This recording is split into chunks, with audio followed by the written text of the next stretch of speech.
Phone है। ए हो एकछिन बस्दै गर्नुहोस् ल, डाक्टर आउनु हुँदैछ। पानी खानुभयो? पानी खाएको छैन त किन पानी खानुपर्छ टन्न खानुपर्छ, 2-3 लिटर जस्तो खानुपर्छ।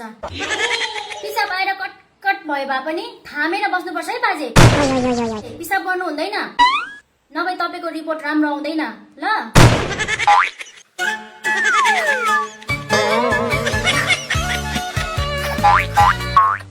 नानी के भयो बाजे? डाक्टर आउनु भयो एकछिन बस्नुहोस् न, डाक्टर आइहाल्नुहुन्छ। पानी खानुभयो? खाँदैछु मजाले खानुहोस् है, पानी खानुहोस्। सक्दिनँ अब अहिले मेरो पाइप पड्किन्छ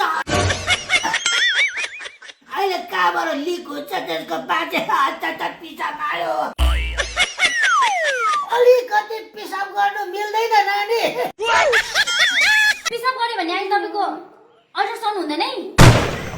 एकछिन थामेर बस्नुहोस्। के भन्छौ नानी त्यसै त यहाँ बुढो मान्छे पेटमा पिसाब चोल्दै हिँड्ने बानी बाजे साह्रो पार्यो? साह्रो पारे नि नानी पाइप फुस्किन्छ त्यो छिटो गर्नु पर्यो डाक्टर त आज नआउने पो भयो।